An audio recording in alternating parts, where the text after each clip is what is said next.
Today, we're going to step into a world not through the first chapter, but through the author's own introduction. We're reading A Note Before the Stars Begin from the fantasy novel Hearts of the Celestial Flame by Ellen Key. It's such a beautiful way to set the stage, not just for a plot, but for a whole emotional journey. And this is how it begins. Before the first word was ever written, before ink even touched the page, there was a sky so vast that even the gods felt small beneath it. And this story, it was born from that sky. It was born from the cold fire of the stars, from the ancient breath of celestial dragons, and from these two souls who loved each other so fiercely that the heavens literally cracked open just to swallow the sound of it. And then, just like that, the perspective shifts. That grand cosmic voice turns, and it starts speaking directly to you, the reader.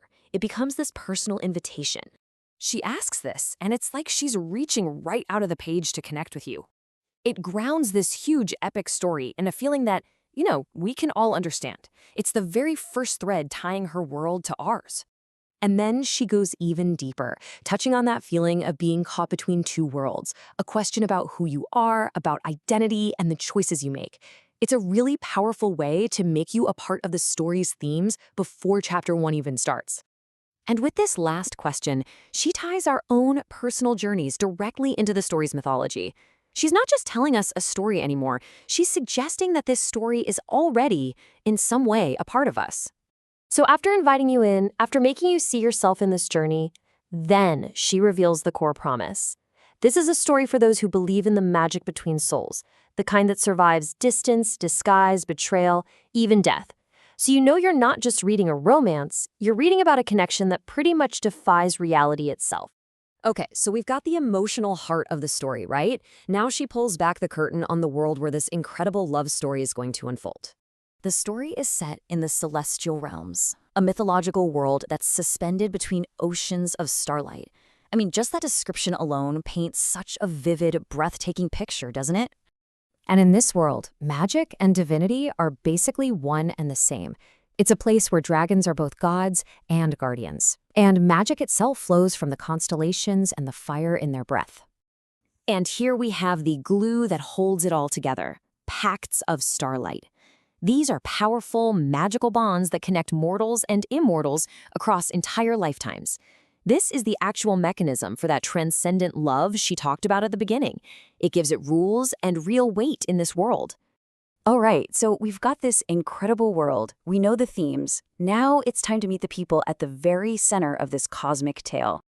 At the heart of it all is Lion Shuye. She's been raised in secrecy, totally hidden from the gods because her lineage is so forbidden it could shatter the entire order of the heavens. And then there's Zhen Yanlong, though neither of them knows it yet.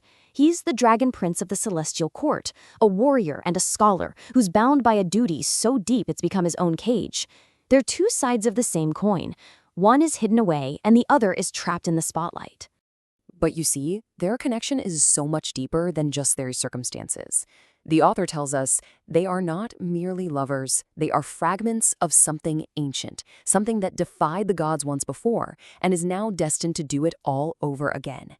And with that, the stakes just got infinitely higher. So what kind of journey can we expect from them? Well, the author sets the tone very, very clearly. She's preparing us for both the darkness and the light. She tells us straight up, this is not a gentle story. There's fire here and grief and that unique kind of loneliness that comes from carrying a secret that's just too vast to speak. It's a direct warning that this epic love is going to come at a very high cost. But right after that warning, just when you're bracing for all that fire and grief, she makes a promise with just 5 simple words. This is the pivot, the assurance that the darkness isn't the whole story. And she defines that wonder in the most beautiful ways.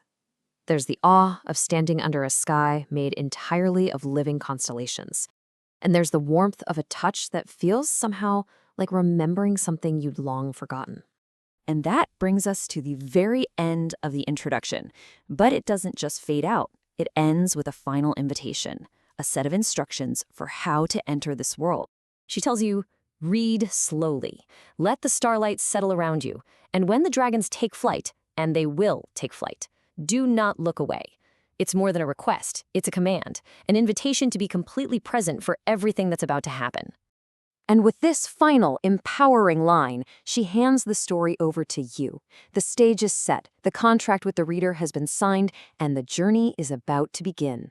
The stars are ready, and so are you.